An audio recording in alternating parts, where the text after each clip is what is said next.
Renato Gaúcho apresenta A Força do Amor.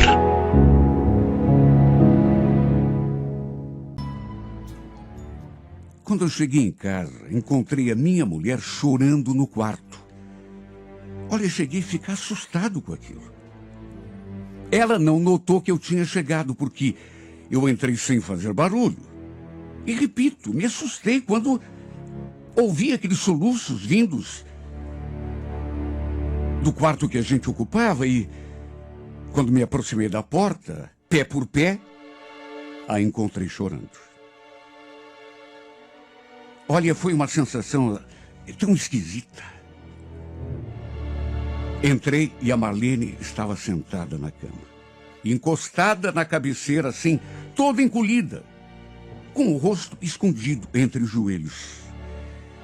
Me bateu uma sensação tão desagradável, tão... O que houve, amor?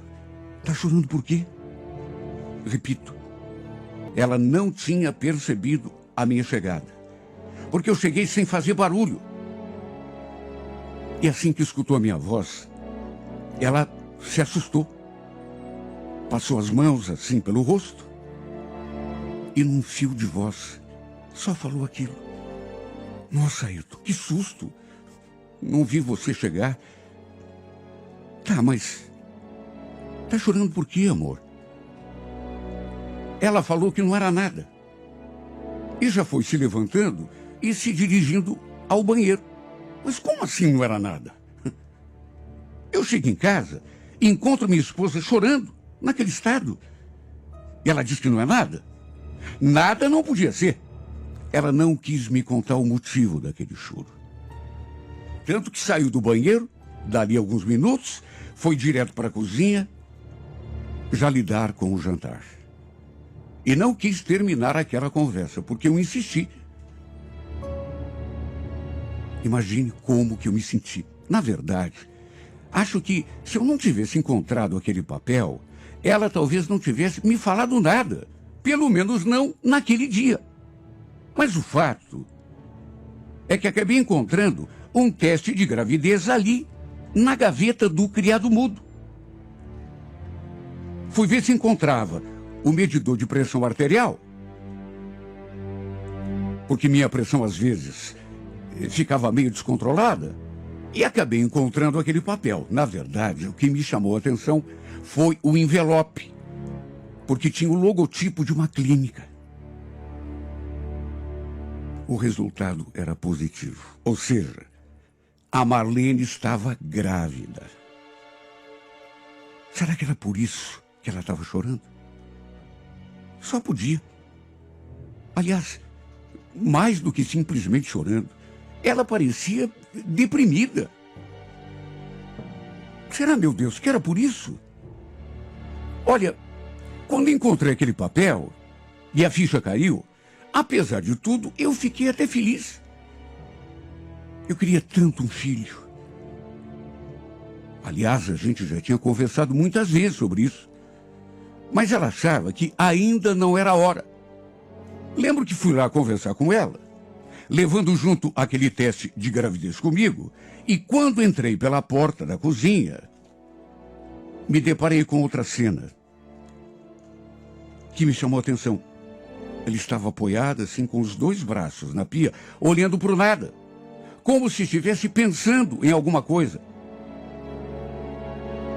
Quando chamei seu nome, ela se voltou assim na minha direção, aquela expressão carregada.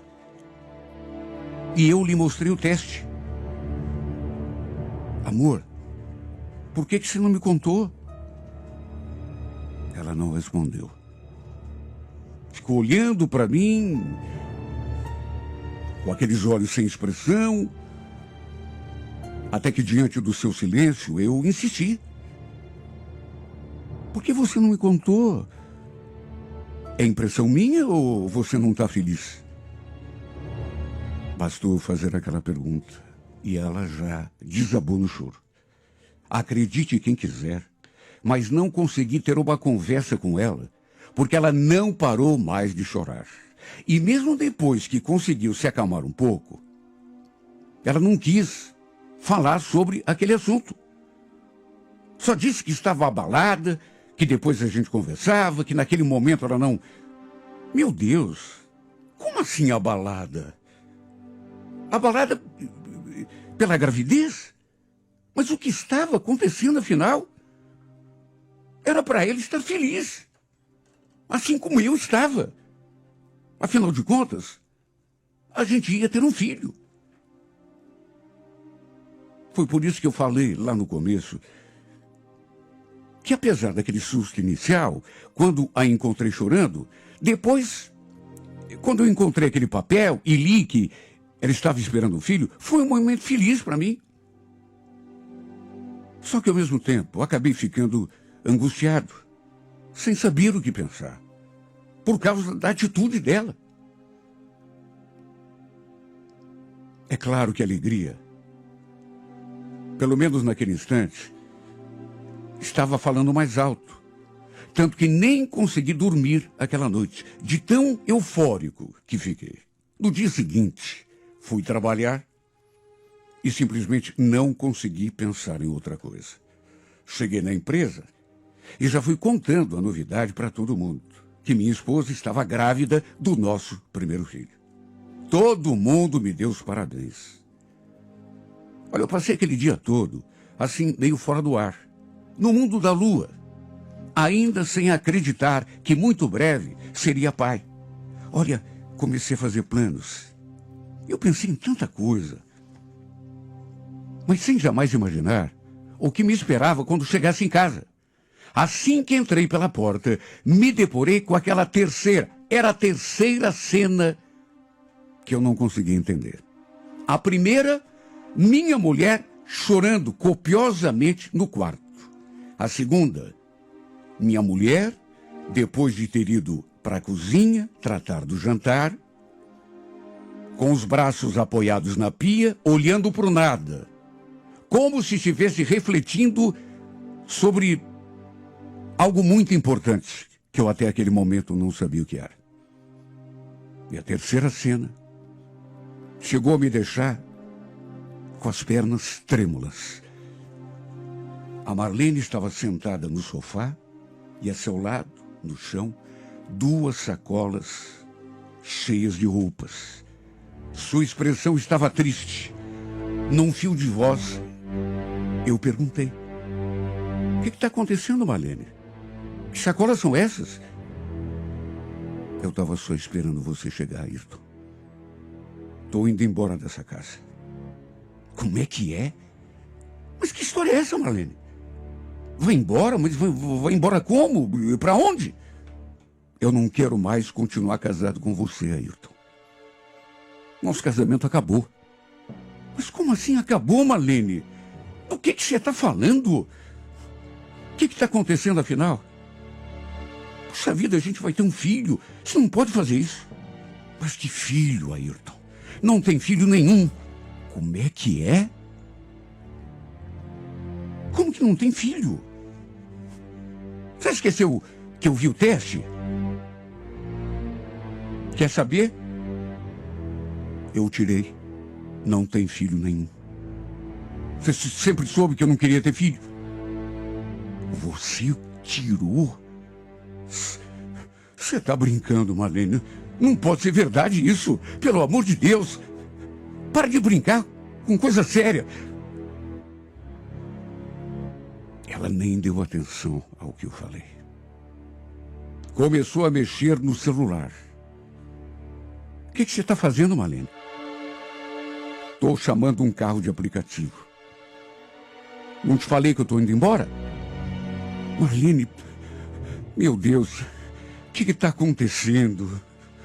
Isso só pode ser um pesadelo. Marlene, olha para mim. Você vai embora por quê? Porque você tirou o filho? Mas como tirou? Por que isso?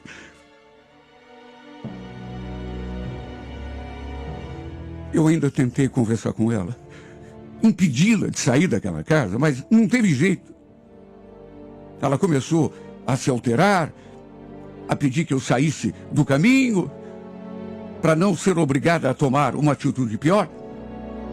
Olha, só Deus sabe como que eu me senti quando ela entrou naquele carro e foi embora. Nunca tinha sentido um aperto tão grande no peito como senti naquela hora. Liguei para a mãe dela. Liguei para minha cunhada e, acredite quem quiser, ninguém estava sabendo de nada. Nem mesmo que a Marlene tinha engravidado. O que dirá então que ela tinha abortado. E ainda, por cima, saído de casa. Todo mundo ficou surpreso. Meu Deus, para onde essa mulher tinha ido? Já que para a casa da minha sogra, ela não foi. Olha só, eu sei o quanto me desesperei. 4 anos de casamento, 4 anos juntos. E para tudo terminar daquele modo. Descubro que ela estava grávida num dia e no outro ela joga aquela bomba na minha cabeça. Além de dizer que tinha abortado o nosso filho, ainda me abandona. Simplesmente sai de casa sem dizer sequer para onde ia. Eu não sei como eu não morri naquele dia. De tanto desgosto. Passei 3 dias completamente fora do ar. Tentando entender o que estava acontecendo, até que no sábado à noite recebi a visita da minha sogra e da minha cunhada. Pelo menos era assim que eu ainda as considerava até então. Quando vi as duas ali diante de mim, senti aquele lampejo, aquela esperança. Quem sabe a Marlene tivesse se arrependido e com medo de voltar assim, e tinha pedido para a mãe e para... Só que pela cara das duas, logo eu pressenti que não ia receber notícia boa, não. Antes da gente conversar, minha sogra ainda foi até a cozinha e preparou um café. Eu estava na maior agonia. Só queria saber notícias da Marlene. E foi então que, pelas tantas, no meio da conversa, minha cunhada falou aquela frase. Ayrton, a gente achou melhor vir aqui conversar com você, assim, pessoalmente, porque você tem o direito de saber. Como assim, Solange? Saber do quê? A gente pediu tanto para a própria Marlene te ligar, te contar, mas ela não teve coragem. Mas coragem para quê? Pelo amor de Deus, Solange, me fala de uma vez. Você está me deixando nervoso. Elas então se olharam, como se uma estivesse empurrando a responsabilidade para a outra. E foi então que a dona Ana jogou a bomba. A Marlene, ela não tirou o filho, Ayrton. Graças a Deus, ela não fez isso. Eu escutei aquilo e parece que um peso de 1 tonelada saiu de cima dos meus ombros. Era bom demais para ser verdade. Mais uma vez, senti aquela esperança. Ai, dona Ana, tá falando sério? Ela não tirou o nosso filho? Não, Ayrton, ela não tirou. Mas tem outra coisa que você precisa saber. Esse filho que ela está esperando, ele não é teu filho. Não é meu filho. Como assim, dona Ana? Para com isso. Pelo amor de Deus, a senhora quer me matar. Como que não é meu filho? É claro que é meu filho.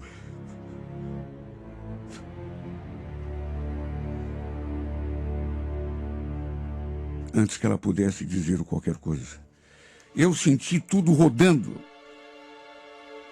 Parece que tudo ao meu redor foi ficando negro diante de mim. Tudo começou a girar. Até as vozes das duas foram assim, me parecendo estar cada vez mais distantes. Lá longe Eu não prestava atenção mais no que elas falavam. Só ouvia aquele som assim, bem baixinho, distante.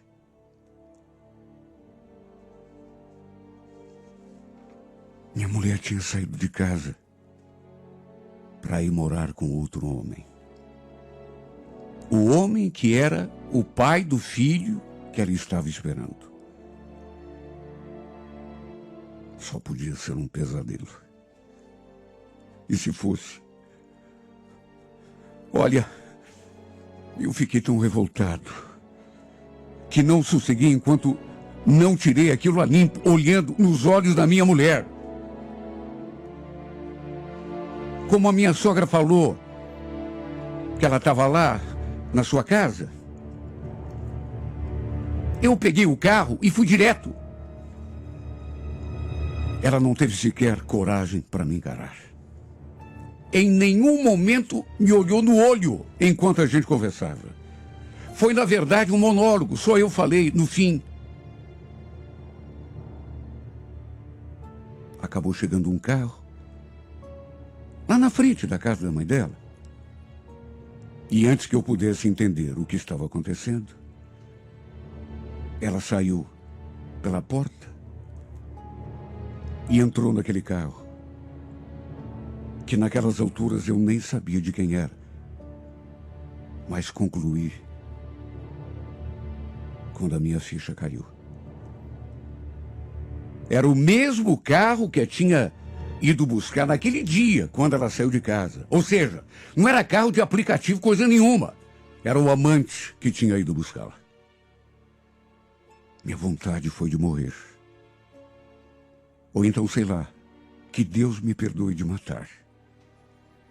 E para aumentar o meu castigo, um dia cheguei em casa e reparei que estava faltando um monte de coisa, inclusive móveis, eletrodomésticos. Ela tinha levado quase tudo.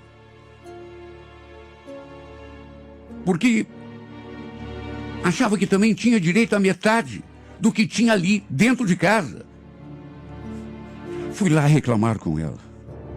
A gente, inclusive, bateu boca. Eu queria que ela devolvesse tudo.